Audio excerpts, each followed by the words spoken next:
The Age of the Cowboy, a time where the elk ran wild in the plains of good old Texas, and civilization was being cultivated in these vast and virgin lands.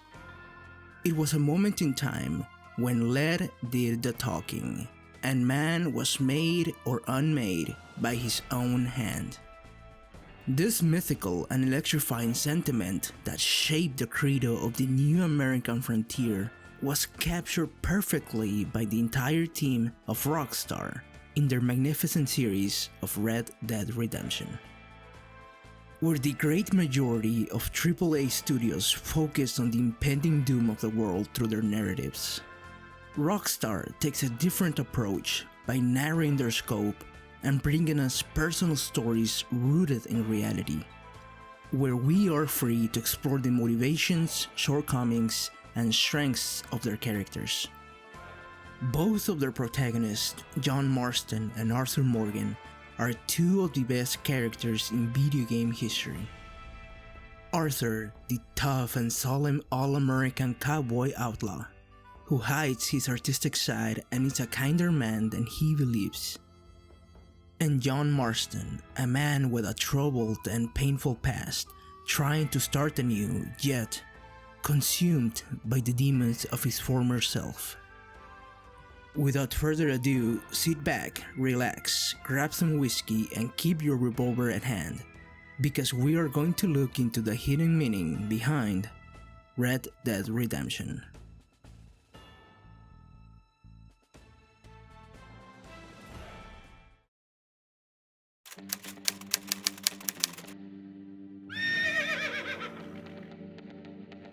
Red Dead Redemption 2 follows the story of the members of the infamous Van der Linde gang, led by the notorious desperado Dutch Van der Linde, who, besides being the impersonation of charm, wit, and mischief, is a father figure who has given a place in the world to a number of disgruntled and rejected children who would happily give their life for the man who raised them.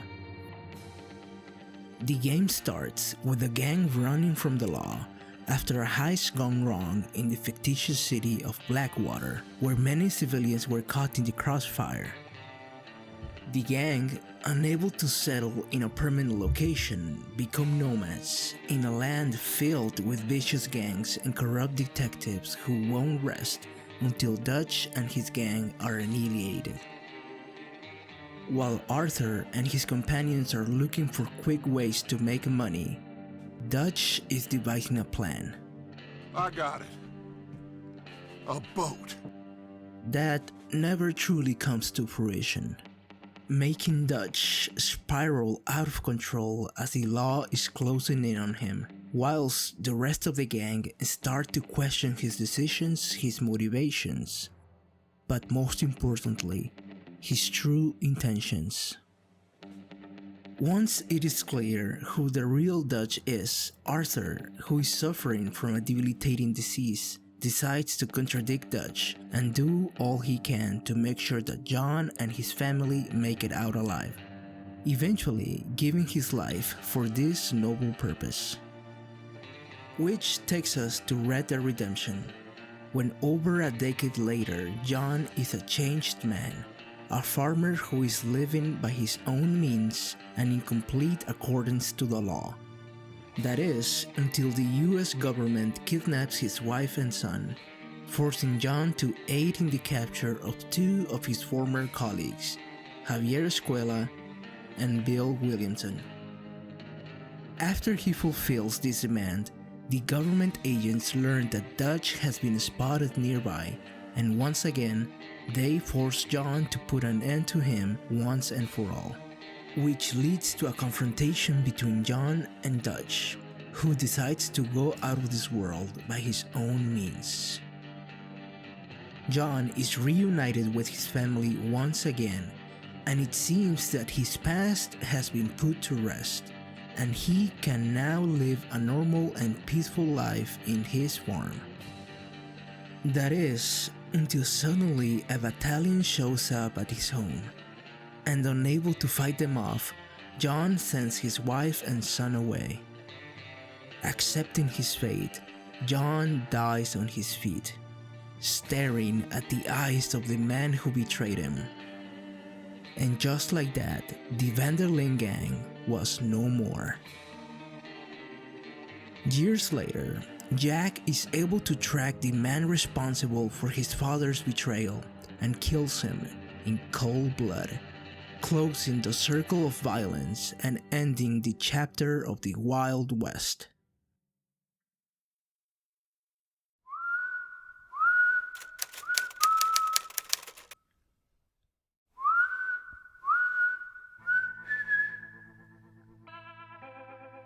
Arguably, the most prominent theme in both games is redemption.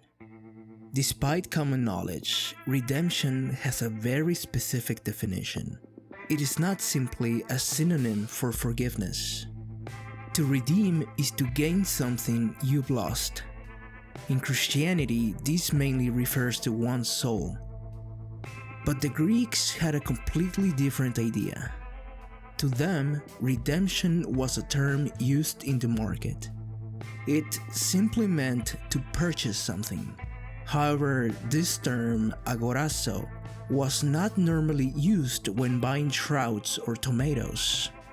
It was used only when someone was purchasing a slave, with the implication that the buyer would free the slave afterwards. Why do any of these definitions matter?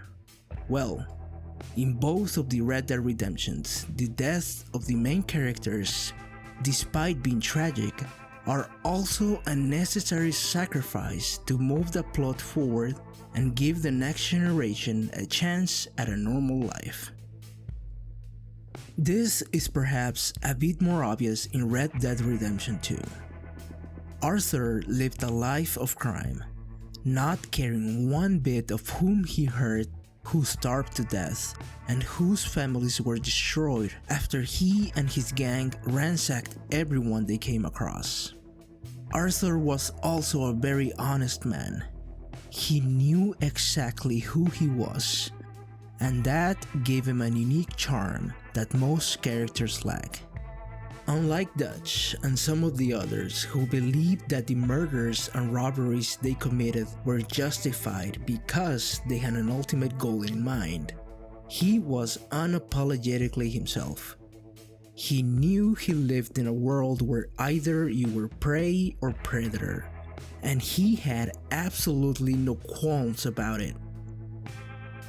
That is, at least in the beginning of the game.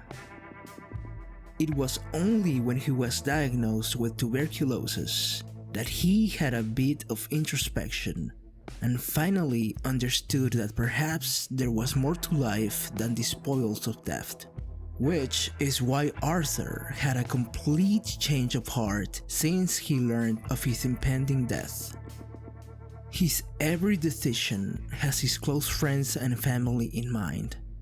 When it was clear that it was only a matter of time when the law and the US Army apprehended the gang, he gave his life in order to give John and his family an opportunity to escape all the chaos he helped unleash.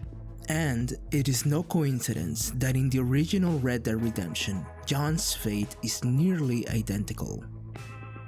Only this time, John had become a better man for years, and his death was carried by the people who were supposed to uphold the moral high ground.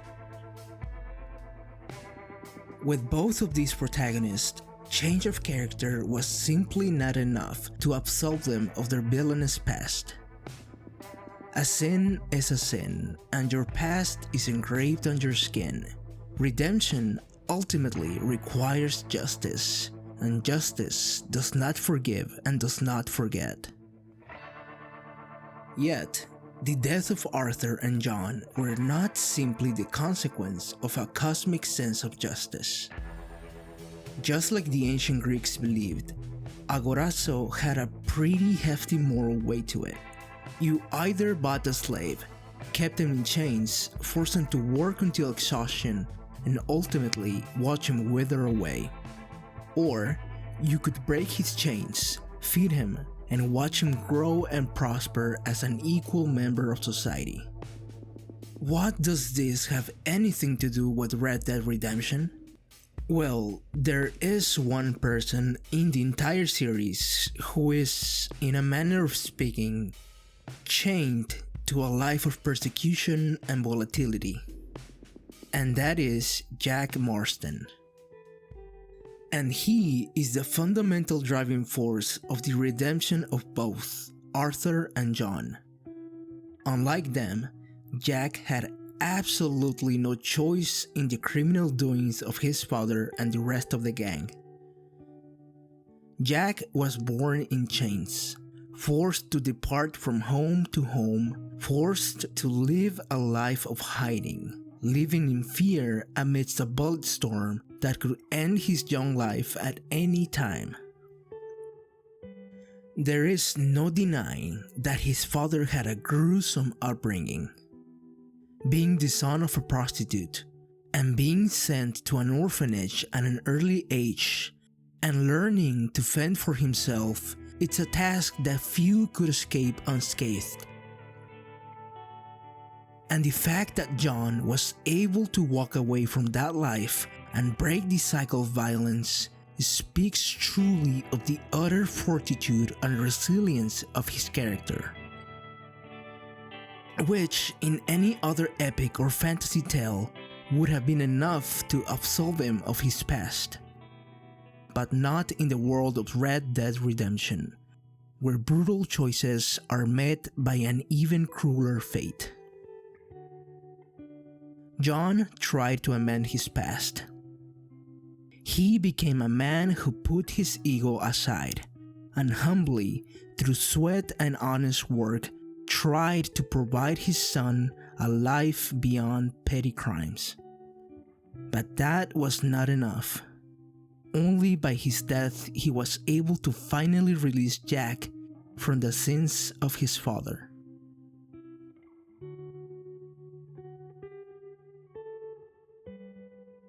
Which conveniently brings us to what perhaps is an even greater theme in Red Dead Redemption 2, and that is fatherhood. Though the game presents itself as an action-packed drama following a group of vandals on the run and their inevitable downfall, at its core, both of the Red Dead Redemptions tell the classic tale of the distant father and the forgotten child. First, let's take a look at the relationship between Arthur and his father Lyle Morgan. Although we know very little about his real father, there is a small scene where Arthur has an intimate and sincere conversation with a nun. He relieves the pain of the death of his son and his mother, his lost love, and when he talks about his dad, he hesitates for a moment, and his voice breaks for a second. And you can clearly read the sorrow on his face. And right before it seems he might drop a tear, there is a burst of hatred plastered on his eyes. And this deep-seated loathing towards his dad is what has driven Arthur to become the man he is. On the surface, it seems like Arthur found a new father figure in Dutch. Which he did. Dutch is perhaps the only man who showed him any kindness when he was orphaned at such a young age. But Arthur's choices aren't the result of his veneration and loyalty to Dutch. Let me try to explain. During his youth, Arthur met a remarkable girl, Mary Linton, and he fell in love with her. And although her family did not accept a lowlife like him marrying their daughter, she was more than willing to run away with him and have a normal life elsewhere. This was the first time Arthur ever considered leaving Dutch and the gang behind and start a family of his own. But ultimately, he chose Dutch and his life as an outlaw over her. Even during the events of the game, where Mary and Arthur have matured into full-grown adults, Mary once again proposes Arthur to leave that life behind him and be with her once again. And once again, Arthur chooses his life as an outlaw, closing his opportunity to be happy once and for all. But why would he choose to go back to Dutch? Well, I don't think this has anything to do with Dutch, and this all can be traced back to the broken relationship with his father. We don't exactly know what his father did to Arthur. We can only ponder at the severity of the abuse he suffered growing up under the belt of such a horrendous man. But one thing is very clear. Arthur was completely powerless and unable to escape the rage of this petty tyrant. In Arthur's world, revenge is an act of honor. Even among liars and thieves, this is a commandment that reigns supreme above all else. And this is what Arthur craves more than anything: revenge. Revenge that will ultimately give him a sense of closure from the nightmare of his childhood. But how can you take revenge once someone has died? Well, it's very simple. You destroy their legacy. And that is exactly what Arthur did. He killed his legacy, and therefore killing him metaphorically, because he couldn't do it when he was alive. His father, however, didn't have much. He didn't have any wealth to speak of, or any property on his name. But just like the rest of us, he had a lineage, a bloodline that could be shattered with ease. This explains the reluctancy Arthur demonstrates when it comes to having a romantic life, and the dread he faces at the prospect of being a father. Which could explain why he also refused to start anew and be a stable dad when he accidentally impregnated a waitress that gave birth to his son Isaac. But instead, he placed himself in an ambivalent position, being a part-time outlaw and the sporadic father who occasionally drops by to see his unplanned child. Near the end of the story, we learned that his son and the waitress were murdered all for $10, and he was utterly unaware of this until he saw the graves outside their home. It is evident that Arthur feels guilty about what happened to them, and that is what solidified his indifference towards the world. But there might be a minute part inside him that feels relief. Relief that his son has found peace. Relief that his son won't grow up to despise his absent father. And relief that the Morgan name has come to an end. And this horrible feeling of relief is what made him convince himself that he was a vile man. And no matter how many honorable acts he accomplished, he cannot let himself believe he is a good man. And that is the tragedy of Arthur Morgan, a tortured man, unable to escape the shadow of his father. There's a good man within you, but he is wrestling with a giant.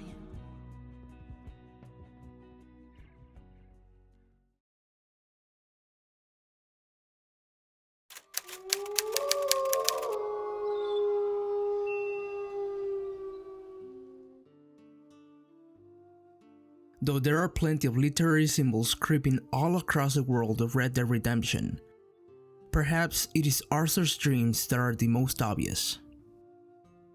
To keep it simple, if you act honorably throughout the game, you will most likely experience dreams of a young stag wandering through the lands at dawn. Otherwise, if you act in a more dubious manner, Arthur will dream of a lone wolf sneaking through the darkest of nights. Since these are dreams, perhaps they give us a mirror inside Arthur's mind. These two creatures may not reflect who Arthur is, but who he thinks he is. But most importantly, how he sees the world around him. A fierce and cruel land where either you're prey or predator and nothing much in between. But perhaps there's more to this. This stag could represent a sacrifice, a necessary taming of your identity, and as a result, you're awarded safety and freedom to live and eat the gift of the earth. Or you could choose to remain yourself, and live a life where your ideals are not disputed or challenged. And as a result, you are relegated to live in a life of darkness, feeding on the corpses of the deceased and exiled to the deepest abyss in complete solitude. This idea could be further explored by contrasting the death of Dutch and Arthur. Dutch, in the event of Red Dead Redemption 1, is literally living in a cave. Unlike John, the years have only made him more resentful and vicious, and he was unable to adapt or constrain his ideals in an ever-growing civilization. And he died as a wolf he had always been, at the bottom of a cliff, in the middle of a winter storm, in complete reclusion. Arthur, on the other hand, may have lived as a wolf, but he died as a stag, atop a mountain, protecting the only family he had left and welcoming a new dawn.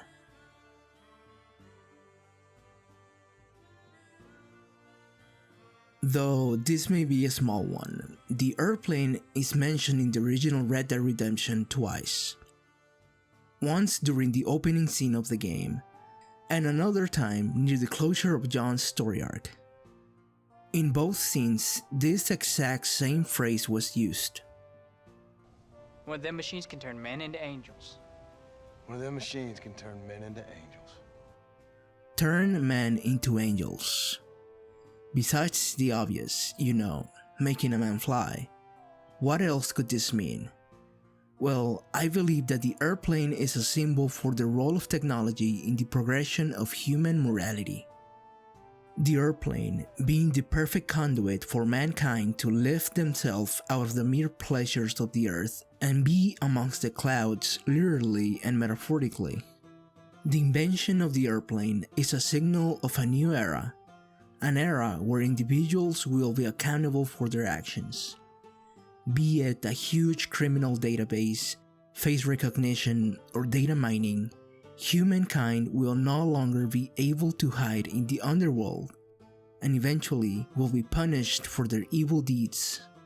The airplane is a monumental symbol of the separation of man and beast, but at the same time it is a crude admission that human morality on its own is not enough. It's a realization that a few of us have an internal set of morals, and that manifests itself in the brutality of the old Western world.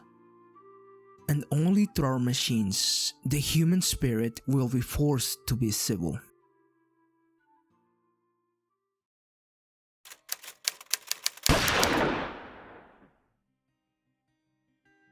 I know Red Dead Redemption may not be for everyone. The pacing might be a bit too slow, the controls too obtuse, and the mission structure a bit archaic. But honestly, there are only a few franchises that have not sacrificed their creative integrity in exchange for a few extra dollars. I earnestly believe that we are amidst a new renaissance in this media. Who would have thought a decade ago that sitting in front of your TV with a controller in your hands, that you could be able to explore and experience a narrative as deep and complex as some of the great works of the past? Rockstar has crafted a beautifully brutal piece of art. Through their characters, they delivered us a world that is truly grey, where the outlaws are but a pack of broken people, unable and unwilling to assimilate to a civilization that spat on their face in their time of need. And by taming this new great continent, the spirit of man was subdued by the encroaching grip of the laws of man. and an edifice was built amidst a land once governed by nature. And the triumph of civilization meant the death to anything that opposed it.